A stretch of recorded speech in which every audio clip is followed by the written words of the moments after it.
Olá pessoal, tudo bem? Seja bem-vindo à nossa videoaula. Hoje nós vamos falar sobre lags.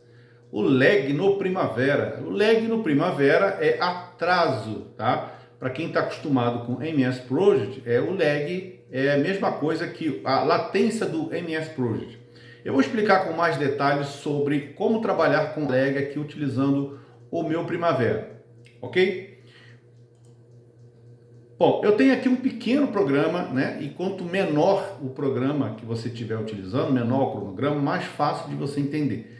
Então vamos imaginar uma situação em que eu tenha três atividades.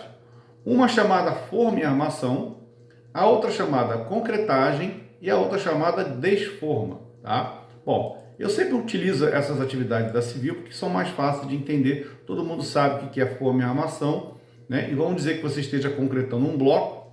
Depois de você criar a forma e a armação, eu coloquei aqui uma duração de 2 dias, começando no dia 4 e terminando no dia 5 às 17 horas. É sempre bom deixar as horas também, tá? Então, começa do dia 4 às 8 horas da manhã, terminando no dia 5 às 17 horas. Então, são 2 dias.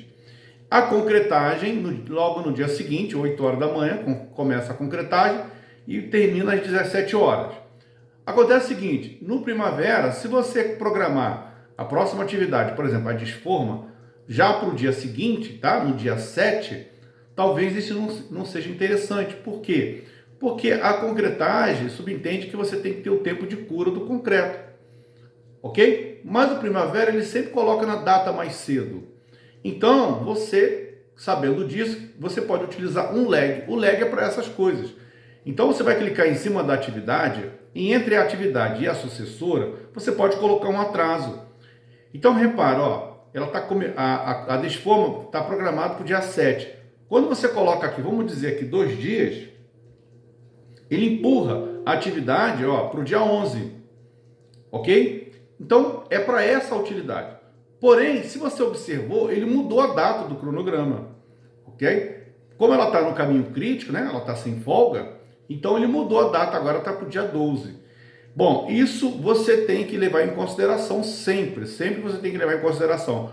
Mas como é necessário usar o lag, então você põe e aí você faz uma anotação. Você vem aqui no notebook, abre um tópico de OBS e coloca lag 2 dias para a cura do concreto. Pronto, ninguém vai te perguntar por que tem aquele lag, porque você já anotou isso. Essa é a forma correta de trabalhar. Porém, é comum encontrarmos lag, muitas das vezes, desnecessário. Então, voltando ao nosso exemplo anterior, né? Esse lag aqui foi de 2 dias.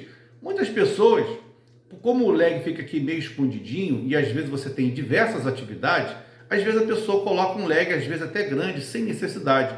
Então, por exemplo, vou colocar aqui um lag de 10 dias. O que aconteceu? Ele empurrou o final do projeto. Tá vendo? Agora está no dia 24. E muitas das vezes a pessoa faz isso para criar uma espécie de uma gordura. Quando o projeto estiver atrasando, ele vem aqui e tira um pouco dessa gordura, né? Consome. E aí ele vai como se tivesse, não, agora ele diminuiu o lag. Então o lag, muitas das vezes, ele é mal visto pelas empresas. Algumas empresas até proíbem. Olha só que absurdo. Esse foi o lag positivo. Olha o lag negativo. Ó. Vou trazer aqui de novo para zero.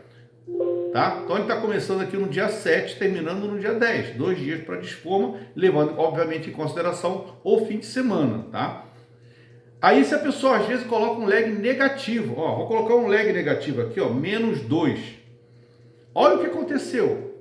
Ele programou a desforma antes da concretagem. Entendeu? Por que algumas pessoas fazem isso? Para poder reduzir o prazo do projeto.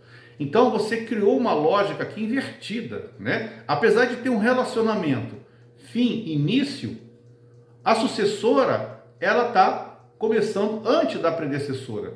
Então você criou uma ilógica. E o primavera não está nem aí. Ele aceita. Então, é muito mal visto quando você coloca um lag negativo. Não é uma boa prática. Tá? Existem outras formas de você criar um relacionamento desse tipo aqui. Muda o relacionamento, start to start, alguma coisa se for realmente necessário, mas nunca utilize lag negativo. Isso realmente vamos dizer assim, é muito mal visto. Tá? Bom, e acontece o seguinte, eu vou pegar aqui um projeto um pouco maior, que eu tenho aqui, um projeto antigo, Só para vocês terem uma ideia. Quando você tem muitas atividades, tá? Fica difícil você identificar todos os lags. Você teria que entrar um por um, ó, e olhar aqui, ó, lag, tá vendo, ó? Ficar olhando, esse tem, esse não tem, esse tem, esse não tem, ó, um menos 35 aqui. Você teria que procurar um por um, tá? Porque não tem como você pegar esse lag e colocar em forma de coluna, tá? Teria que olhar um por um. E aí vai a dica como é que você pode fazer para identificar rapidamente se o projeto que você está pegando, sempre você tem que olhar isso. Você pega, chega numa obra, alguém te passa o cronograma, é muito comum isso, tá? Alguma outra pessoa fez, te passa o cronograma, você tem que analisar o cronograma, porque se deixar para depois, esse problema fica com você, tá? Então você tem que olhar um por um, e aí vou te dar uma dica como é que você faz para você olhar com mais velocidade, porque aqui, ó, eu tenho muitas atividades, né? Nesse projeto aqui eu tenho 1943 atividades, vai levar muito tempo olhando um por um. E você pode fazer o seguinte, ó, tem uma forma rápida, um macete, que é você clicar no File, Export, você exporta ele para o Excel, certo? Quando você exporta para o Excel, ele tem essas tabelinhas aqui. E aí você diz que eu quero essa tabelinha aqui de relacionamento. Aqui dentro vai ter um lag, tá? Ele vai vir em forma de planilha, você marca aqui. Você vai entrar dentro desse modelo aqui, ó, clica aqui em Modify ou cria um novo, tanto faz, e você observa, você tem que deixar o lag aqui. Ele costuma ter um monte de informações aqui desnecessárias, você tira o máximo, quanto menos informação, melhor. Deixa só o lag, esses outros aqui não saem, ó, se eu der 2 cliques aqui, eles não saem, tá? O lag deixa. E aí você faz a exportação dessas atividades com lag, ó. Você vai clicar aqui, ó, usando esse modelo, e agora eu vou exportar, vou colocar na minha área de trabalho e vai ter esse nome aqui, ó, Next, Finish. Vou na minha área de trabalho, abro o arquivo que eu salvei, tá vendo ele aqui, ó? Então eu tenho aqui todas algumas atividades e tem uma coluna de lag, tá? E aí você pode identificar rapidamente quais são as atividades que tem lag. Você pode criar um filtro também aqui, ó. E aí você tem aqui todos os lags, ó. Todos os lags. Então, pode ter 10 mil atividades que você consegue encontrar rapidamente. O problema é que, quando você coloca aqui, por exemplo, eu quero essa menos 50 dias, ó, lag de menos 50 dias, né? Ele vai te dar a predecessora e o ID da atividade, tá? Te dá até o relacionamento, o status dela, ok? Bom, aí você teria que anotar e trabalhar com isso. Essa é uma forma que você pode trabalhar utilizando o Excel. Agora eu vou te dar uma outra forma mais interessante. Essa você vai gostar. O Power BI ele está se tornando uma ferramenta excelente para trabalhar com Primavera, porque o Primavera ele trabalha com banco de dados e o Power BI também. Tá? Você poderia fazer isso, pegar as informações lá no seu Power BI. Só que se você usar o Excel para trazer para o Power BI, né, você acaba tendo um pouco mais de trabalho, porque você tem que passar para o Excel. Uma vez estando no Excel, você já pode usar o Excel mesmo para poder trabalhar com essas informações. A ideia aqui é não usar o Excel. A ideia aqui é ligar o Power BI diretamente ao Primavera, acessando o seu banco de dados. Tá? Para essa lição, eu já tenho uma videoaula pronta, eu vou deixar aqui na descrição do vídeo, em algum lugar aqui, qual é o link para você fazer essa conexão direta do Primavera com o Power BI. É muito simples, não tem custo, não tem nada, é só um drivezinho e um aplicativo que você instala e ele faz essa conexão. Uma vez feita essa conexão, dentro do Primavera, você vai encontrar dezenas de tabelas, tá? Para essa lição aqui, tá? Eu utilizei apenas 2 tabelas, a Task e essa Task Pred, que é a tabela com as predecessoras, certo? E aí eu fiz o seguinte, ó, eu criei dentro dessas tabelas, ela já vem prontinha, nem precisa passar pelo Power Query, já o Power Query fica até desnecessário, tá? Para quem não conhece Power Query, tá? Depois eu explico no curso que eu tenho do Power BI. Bom, então tem aqui a tabelinha e eu criei apenas algumas fórmulas. Isso tudo já vem pronto, tá? Nem vai usar nem 10% dessas informações aqui. Eu deixei elas aí, porque elas também vai dar mais trabalho tirar elas daí do que eu trabalhar com elas, tá? Então, ó, O que eu fiz aqui? Eu criei apenas algumas informações. Aqui, ó, uma referente ao lag, porque eu descobri que o lag que tem no Primavera, ele está em horas, e nós normalmente trabalhamos em dias. Então eu coloquei uma fórmula de divisão em que ele pega uma coluna e divide por 8. Só isso. Divide por 8, aí ele acha o valor do lag em dias. E também tem um outro que eu chamei de tamanho lag. Ele criou uma espécie de categoria do lag, né? Eu achei interessante categorizar o lag. Sempre é legal categorizar no Power BI, porque você consegue resumir algumas informações através desses visuais maravilhosos que tem aqui no Power BI. Então eu coloquei aqui, ó, de 0 até 10 dias, incluindo 10. Lag positivo pequeno.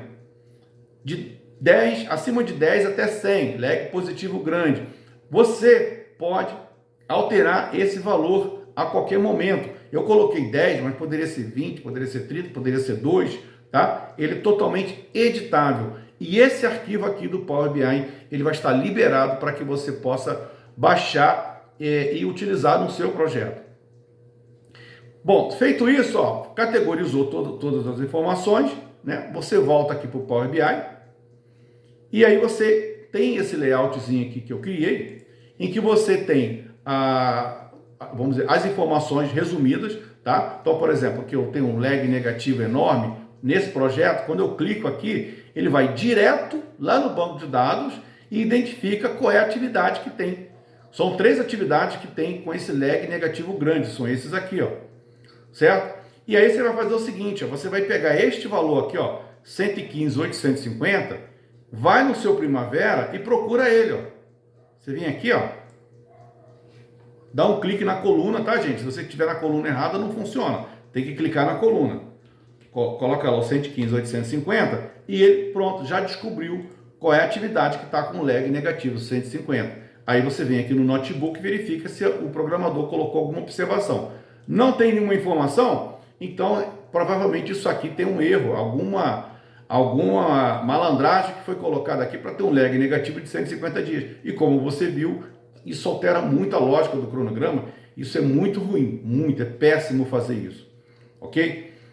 Bom, então tá aqui, eu também tenho essa informação aqui, que ele conta quantos lag negativos tem. Eu utilizei aqui algumas fórmulas também do Power BI, no caso aqui foram nova medida. São fórmulas muito simples, coisa muito básica mesmo, tranquilo. Tudo isso vai estar disponível para você baixar e utilizar à vontade, tá?